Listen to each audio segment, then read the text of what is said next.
Danes je študentski svet v sodelovanju s študentskimi domovi pripravil tradicionalni slovenski zajtrk. Študenti pa so na recepcijah prejeli vrečke s kruhom, jabolkom, maslom in medom. Jaz mislim, da je zelo lepa gesta, glede na to, da študenti velikokrat nimamo niti časa si zjutraj pripraviti zajtrka zaradi zgodnjih predavanj. Se mi zdi super ideja, no, da lahko malo pojemo normalne hrane, da niso samo kakšni hitri sendviči ali pa samo kakšna slaščica za zajtrk. Priložnost, da si vzameš nek zdrav zajtrk, ko je zato tudi pakiran v vrečkicah, ne, da ga ne rabiš takoj pojesti, ampak da ti lahko ostane za potem, ko si pač res vzameš čas. Cilj dogodka je spodbujanje zdravega prehranjevanja. Noter je koruzni kruh, jabolko, med, maslo.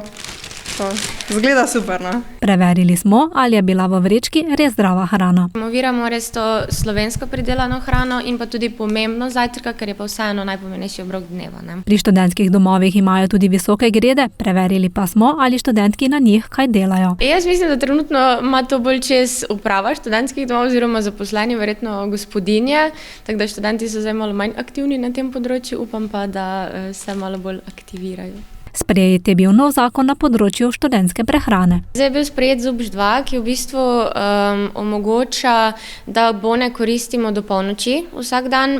V bistvu vsak dan, ja.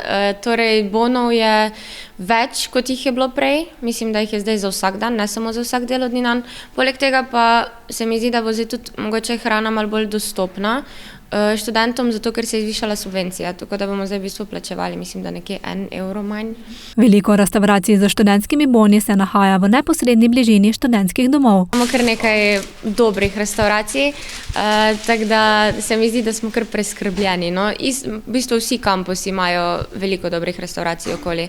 Pa tudi v Mariboru res ni nič tako zelo daleč, da ne bi mogel iti, tako da se mi zdi, da je ponudba kar pestra. Slovenski tradicionalni zajtrk v študentskih domovih poteka že tradicionalno. Vsekakor želimo, da se naši stanovalci v redu počutijo in sem spada tudi zdrav slog življenja. Tako da mi študente, torej naše stanovalce spodbujamo tako k športnemu, kulturnemu udejstvovanju, tudi k zdravemu prehranjevanju, se pravi, da imajo redne obroke, da imajo zdrave obroke, kljub tej ponudbi dostave hrane, jih spodbujamo, da se zajtrkujejo in ta priložnost je idealna za to, da jih opomnimo. Tradicionalni slovenski zajtrk tako tudi letos študentom ponuja priložnost, da se povežejo z lokalno pridelano hrano in pomenom zdrave prehrane.